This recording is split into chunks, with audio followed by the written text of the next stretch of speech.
ओम शांति।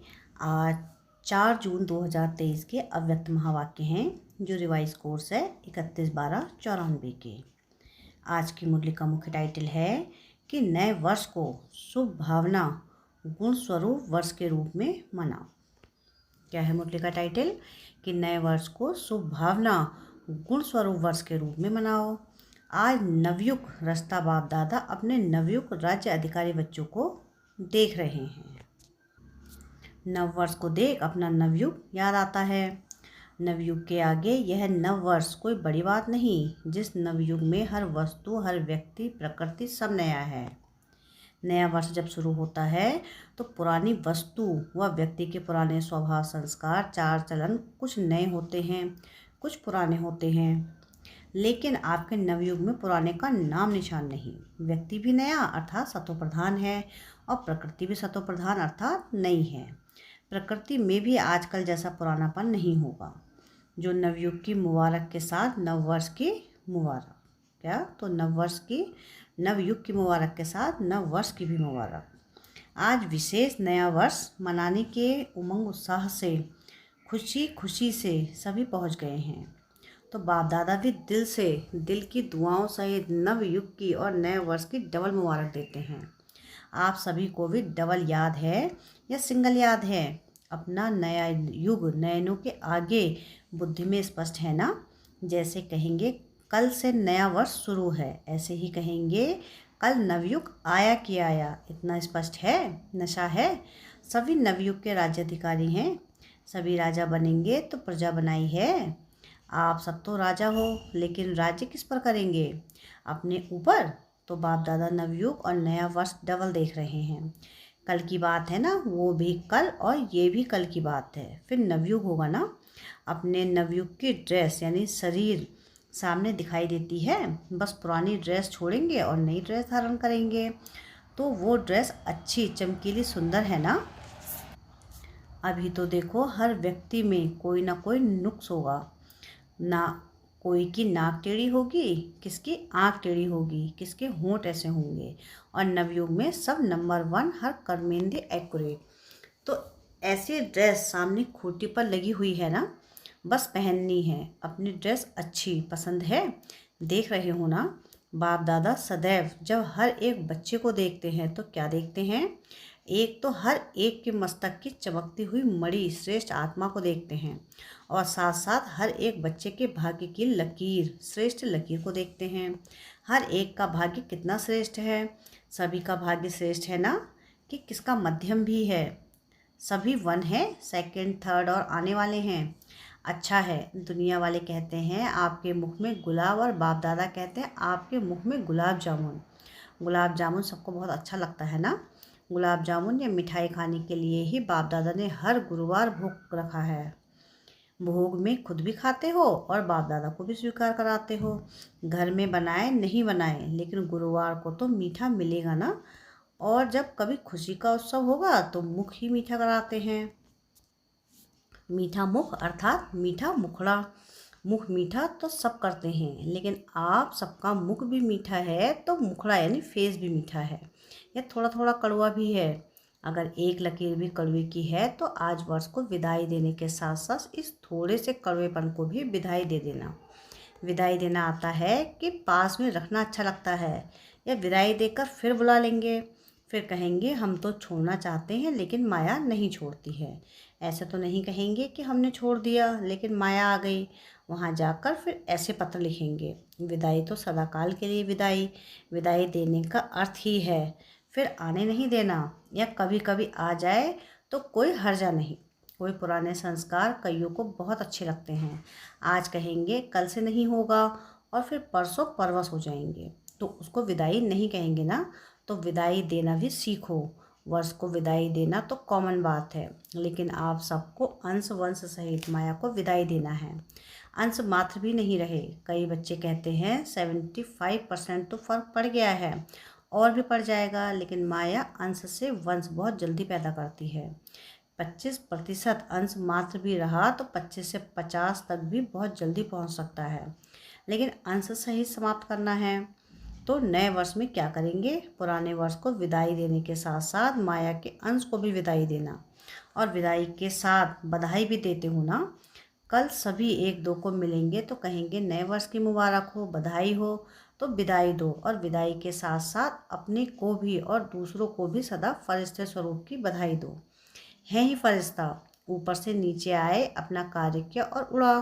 फरिश्ते यही करते हैं ना, उड़ती कला के निशाने पंख दिखाए हैं। कोई आर्टिफिशियल पंख नहीं है, लेकिन ये फरिश्तों को जो पंख दिखाते हैं उसका अर्थ है फरिश्ता, अर्थात उड़ती कला वाले। तो फरिश्ते स्वरूप की बधाई स्वयं को भी दो और दूसरों को भी दो। सदा फरिश्ते स्वरूप के स्मृति में भी रहो और दूसरे को भी उसी स्वरूप से देखो। फलानी है, फलाना है नहीं, फरिश्ता है। ये फरिश्ता संदेश देने के निमित्त है, समझा। तो सभी को फरिश्ते स्वरूप की मुबारक दो, चाहे कोई कैसा भी हो, लेकिन दृष्टि से सृष्टि बदल सकती है। जब दृष्टि से सृष्टि बदल सकती है तो क्या ब्राह्मण नहीं बदला जा सकता। आपकी दृष्टि स्मृति हर आत्मा को बदल देगी। बाप दादा को कभी कभी बच्चों पर हंसी आती है, आप लोगों को भी अपने ऊपर आती है। एक तरफ कहते हैं कि हम विश्व परिवर्तक हैं, विश्व कल्याणकारी हैं, और फिर विश्व परिवर्तक आकर कहता है कि ये मेरे से बदली नहीं होता। अपने प्रति भी कभी रूह रिहान में कहते हैं, चाहते हैं ये नहीं करें, फिर भी कर लेते हैं। तो विश्व परिवर्तक और स्वयं के लिए ही कहें कि मैं चाहता हूँ लेकिन कर नहीं पाता हूँ, तो उसका टाइटल क्या होना चाहिए। उसको विश्व परिवर्तक कहना चाहिए या कमज़ोर कहना चाहिए। गीत सुनाते हैं ना कि क्या करे कैसे करे पता नहीं कब होगा, यह गीत बाप दादा तो सुनते हैं ना। जब विश्व परिवर्तक हैं, विश्व कल्याणकारी हैं, तो क्या कोई आत्मा को नहीं बदल सकते, स्वयं को नहीं बदल सकते। अगर स्व परिवर्तक भी नहीं तो विश्व परिवर्तक कैसे होंगे। बाप दादा कहते हैं इस वर्ष की विशेष दृढ़ प्रतिज्ञा स्वयं से करो। प्रतिज्ञा का अर्थ ही है कि शरीर चला जाए, लेकिन जो प्रतिज्ञा की है वह प्रतिज्ञा नहीं जाए। तो प्रतिज्ञा करने की इतनी हिम्मत है, करेंगे, डरेंगे तो नहीं। तो यही प्रतिज्ञा स्वयं से करो कि कभी भी किसी भी कमजोरी व कमी को नहीं देखेंगे, किसी की कमजोरी कमी को नहीं सुनेंगे, नहीं बोलेंगे, ना सुनेंगे, ना बोलेंगे, ना देखेंगे। तो ये वर्ष क्या हो जाएगा, ये वर्ष हो जाएगा शुभ भावना शुभ गुण स्वरूप वर्ष। हर वर्ष को अपना अपना नाम देते हो ना। जब ये प्रतिज्ञा सभी कर लेंगे तो ये वर्ष हुआ शुभ भावना गुण स्वरूप वर्ष। मंजूर है। फिर वहाँ जाकर नहीं बदला जाना। फिर कहेंगे मधुवन में तो वायुमंडल अच्छा था ना, और यह तो वायुमंडल का संग है ना। परिवर्तक किसी के संग में नहीं आता, किसी के प्रभाव में नहीं आता। अगर परिवर्तक भी प्रभाव में आ जाएगा तो परिवर्तन क्या करेगा। इसलिए इस वर्ष को गुणमूर्त शुभ भावना वर्ष के रूप में मनाओ। किसकी अशुभ बात को भी आप अपने पास शुभ करके उठाओ। अशुभ देखते हुए भी आप शुभ दृष्टि से देखो। जब प्रकृति को बदल सकते हो तो मनुष्य आत्माओं को नहीं बदल सकते हो, और उसमें भी ब्राह्मण आत्माएं हैं, उनको नहीं बदल सकते हो। जब सबके प्रति शुभ भावना होगी, कारण शब्द समाप्त होकर निवारण शब्द भी दिखाई देगा। इस कारण से ये हुआ, इस कारण हुआ नहीं, कारण को निवारण में परिवर्तन करो। हिम्मत है। अच्छा, बाप दादा जब टीवी खोलते हैं तब बड़ा मज़ा आता है। ये कलयुगी टीवी नहीं देखते, ब्राह्मणों की टीवी देखते हैं। ऐसे नहीं आप लोग वह टीवी खोल लो, ऐसा नहीं करना। तो जब बच्चों को खेल देखते हैं तो बहुत मज़ा आता है। मिक्की माउस का खेल तो करते हो ना। थोड़े टाइम के लिए कोई शेर बन जाता, कोई कुत्ता बन जाता। जिस समय क्रोध करते हो उस समय क्या हो, जिस समय किसके डिस्कस करते हो उसके ऊपर वार करते जाते हो, सिद्ध करते जाते हो, तो उस समय क्या हो। मिक्की माउस भी मिक्की माउस ही बन जाते हो ना। तो इस वर्ष मिक्की माउस नहीं बनना, फरिश्ता बनना। मिक्की माउस का खेल बहुत किया, तो ये वर्ष ऐसे शक्तिशाली वर्ष मनाना, क्योंकि समय तो समीप आना भी है और लाना भी है। ड्रामानुसार आना तो है ही, लेकिन लाने वाले कौन है, आप ही हो ना। दूसरी विशेषता इस वर्ष में क्या करेंगे, नए वर्ष में एक तो बधाइयाँ देते हो और दूसरा गिफ्ट देते हो। तो इस नए वर्ष में सदैव हर एक को जो भी जब भी संबंध संपर्क में आए, चाहे ब्राह्मण परिवार चाहे और आत्माएं हों, उन सबको एक तो मधुर बोल की गिफ्ट दो, स्नेह के बोल की सौगात दो, और दूसरा सदैव कोई ना कोई गुण की शक्ति की सौगात दो। यह सौगात सेकंड में भी दे सकते हो। ऐसे नहीं कह सकते हो कि टाइम ही नहीं मिला। ना लेने वाले को टाइम था, ना देने वाले को टाइम था। लेकिन अगर अपनी श्रेष्ठ भावना, श्रेष्ठ कामना की वृत्ति है तो सेकंड के संकल्प से, दृष्टि से, अपने दिल के मुस्कुराहट से सेकंड में भी किसी को बहुत कुछ दे सकते हो। जो भी आए उसको गिफ्ट देनी है, खाली हाथ नहीं जावे। तो इतनी गिफ्ट आपके पास है कि 2 दिन देंगे तो ख़त्म हो जाएगी, कि 2 दिन देंगे तो ख़त्म हो जाएगी। सभी का स्टॉक भरपूर है कि कोई का स्टॉक थोड़ा कम हो गया है। जिसके पास कम है वो हाथ उठा लो, भर देंगे। जिसके पास कमी हो वो चुटकी लिखकर जनक यानी जानकी, दादी जानकी को देना, वो क्लास करा लेगी। कमी तो नहीं रहनी चाहिए ना दाता के बच्चे, और कमी तो अच्छा नहीं है ना, इसलिए भरपूर होकर जाना। कमी को लेकर नहीं जाना, वर्ष के साथ कमियों को भी विदाई देकर जाना है। ऐसे नहीं कि सिर्फ कल एक दिन की ही गिफ्ट देना है, नहीं, सारा वर्ष सबको गिफ्ट बांटते जाओ। बिना गिफ्ट के कोई नहीं जाए तो कितना अच्छा लगेगा। अगर कोई आता है उसको छोटी सी प्यार से गिफ्ट दे दो तो कितना खुश होता है। चीज़ को नहीं देखते हैं लेकिन गिफ्ट अर्थात स्नेह के स्वरूप को देखते हैं। गिफ्ट से कोई मालामाल नहीं हो जाते हैं लेकिन स्नेह से मालामाल हो जाते हैं। तो स्नेह देना और स्नेह लेना, अगर कोई आपको स्नेह नहीं भी दे तो भी आप उनसे ले लेना। लेना आएगा कि शर्म करेंगे, कैसे लें, इस लेने में कोई हर्जा नहीं है। वो आप पर क्रोध करें, आप स्नेह के रूप में ले लेना। आप विश्व परिवर्तक हो ना, तो विश्व परिवर्तक किसी के निगेटिव को पॉजिटिव में नहीं बदल सकता।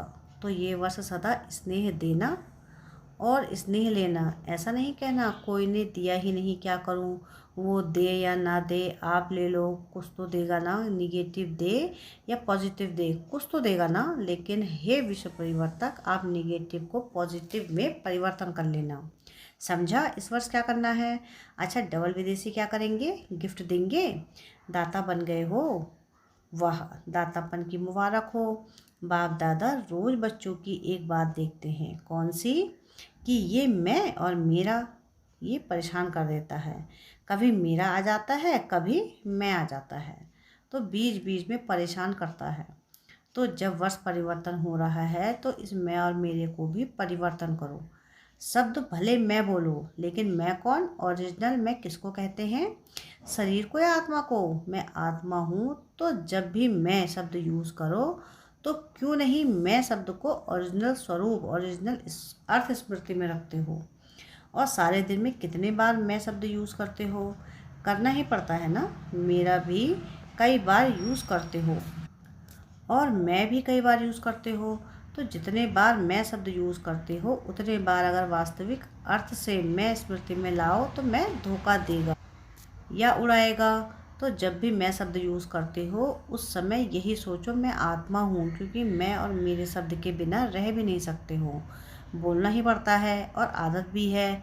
मैं मेरे के पक्के संस्कार हो गए हैं। तो जिस शब्द यानी मैं शब्द यूज़ करते हो उस समय ये सोचो कि मैं कौन, मैं शरीर तो नहीं हूँ ना। बॉडी कॉन्शनेस तब आवे जब शरीर में जब मैं शरीर हूँ। शरीर तो मेरा कहते हो ना, कि मैं शरीर कहते हो। कभी गलती से भी कहते हो कि मैं शरीर हूँ, गलती से भी नहीं कहेंगे ना कि मैं शरीर हूँ। तो मैं शब्द और ही स्मृति और समर्थन दिलाने वाला शब्द है, गिराने वाला नहीं है। तो परिवर्तन करो, विश्व परिवर्तक पक्के होना, देखना, कच्चे नहीं बनना। तो मैं शब्द को भी अर्थ से परिवर्तन करो। जब भी मैं शब्द बोलो तो उस रूप में टिक जाओ। और जब मेरा शब्द यूज़ करते हो तो सबसे पहले मेरा कौन, सारे दिन में मेरा तो बहुत मान मनाते हो। मेरा स्वभाव, मेरा संस्कार, मेरी ये चीज़, मेरा परिवार, मेरा सेंटर, मेरा जिज्ञासु, मेरी सेवा इनसे, क्योंकि ये कहते हो ना खेल तो करते हो ना। तो जब मेरा शब्द बोलते हो तो मेरा कहने से शब्द ये याद करो कि मेरा कौन। पहले मेरा बाबा याद करो, फिर मेरा और याद करो। तो जहाँ बाप होगा वहाँ देह अभिमान या गिरावट नहीं आएगी। तो मैं और मेरा इन दोनों शब्दों को उस वृत्ति से, उस दृष्टि से, उस अर्थ से देखो और बोलो। मेरा शब्द मुख से निकले और मेरा बाबा याद आए तो निरंतर योगी तो हो जाएंगे ना। क्योंकि हर घंटे में मेरा और मैं शब्द यूज़ करते हो, बरोबर मैं भी करना पड़ता है ना। तो जितने बार ये रिपीट करो, मुख से बोलो व मन से सोचो, मैं या मेरा, तो अर्थ का परिवर्तन करो। हद से बेहद में जाना है ना। जब बेहद दृष्टि के परिवर्तक आत्माएं हो तो हद में क्यों जाते हो? सिर्फ भारत परिवर्तक हो तो नहीं होना, या डबल विदेशी सिर्फ फॉरेनर परिवर्तक तो नहीं होना, विश्व परिवर्तक हो। विश्व अर्थात बेहद विश्व परिवर्तक हैं। यह पक्का याद है ना। तो ऑटोमेटिकली निरंतर योगी सहज बन जाएंगे। मेहनत नहीं करनी पड़ेगी, क्योंकि भाव और भावना बदल जाएगी।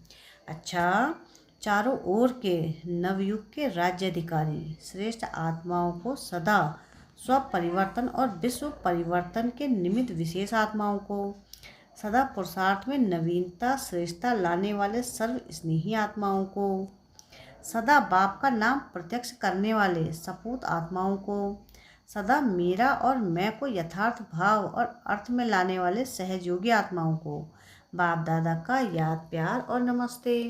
हम रूहानी बच्चों की रूहानी बाप दादा को याद प्यार, गुड मॉर्निंग और नमस्ते।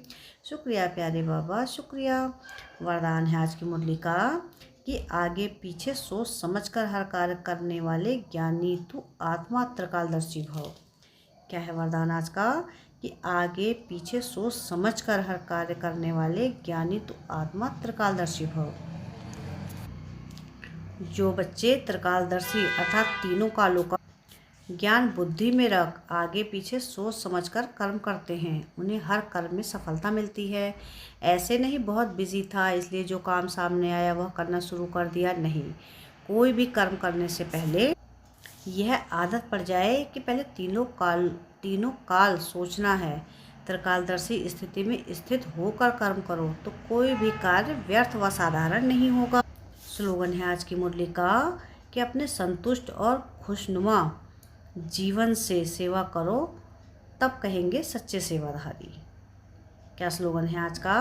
कि अपने संतुष्ट और खुशनुमा जीवन से सेवा करो तब कहेंगे सच्चे सेवाधारी। अच्छा, ओम शांति।